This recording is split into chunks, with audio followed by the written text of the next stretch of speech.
So, today I want to talk about 5 players that I think you should trade for in your NBA fantasy leagues.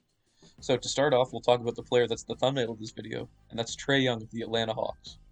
Trey has been a bit lackluster from the fantasy perspective so far, which adds to the reasons why you should trade for him. He's only shooting 29% from 3, and I think we all know he's a better 3-point shooter than that.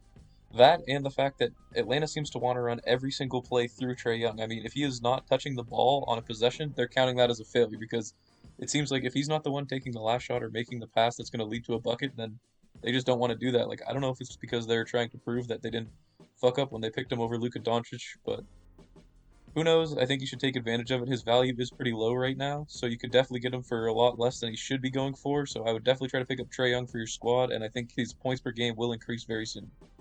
Moving on, we have Jimmy Butler of the Miami Heat. So to start the season, he was a bit lackluster in the first few games of the season. I mean, he wasn't really scoring the ball very well or efficiently, but he seems to be picking that up in the past 3 games. He put up 18, 26, and 26. So I think that's just a sign of the general direction that his season's going to go in.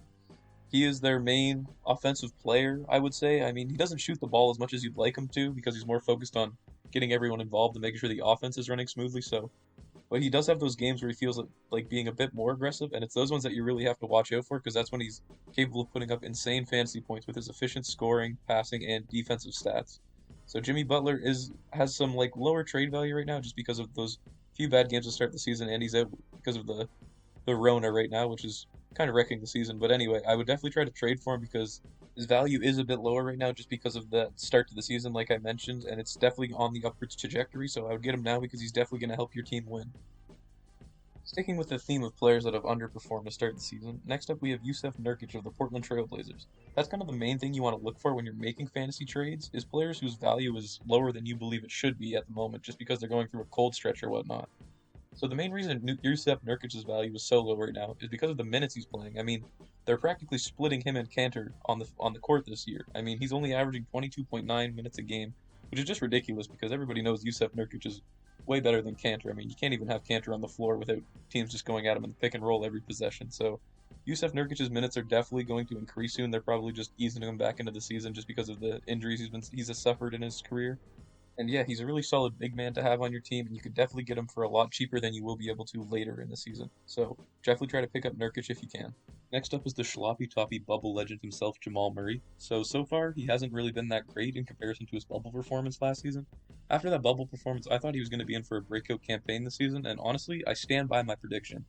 So I think it's just because the Nuggets have really been utilizing Jokic in their offense, like even more than they were last year. And I feel like Jamal's just struggling with the adjustment period to that new offensive scheme. So I feel like by the end of the season, he'll definitely will have adjusted, and we'll start to see the Jamal Murray of the bubble come back to life once again. I mean, I don't think you can just lose. Like, he clearly has the talent for it, and I don't think you can just lose that kind of scoring and production. I mean, he was taking over games like, I don't know, you'd never seen it from Jamal Murray before, and I feel like it's only a matter of time before he gets back to that form. So I would definitely try to trade for him now, while his trade value is as low as it'll get for the whole season, in my opinion. Yeah, so the main takeaway I want you guys to have for this video is trade for players who are playing like garbage, but you know are actually good. Like if you're confident that they are a good player and that they're going to do better as the season goes on, those are the best players to trade for. So sticking with that theme, the last player I want to talk about is DeAndre Ayton of the Phoenix Suns. Now, when the Suns signed Chris Paul in the offseason, I was convinced that Ayton was about to go nuclear. Like I thought he was going to start averaging like 23 points, 12 rebounds a game kind of deal. Like I don't know. I just thought like he'd be dominating in the post now that they had someone that would actually pass him the ball down there.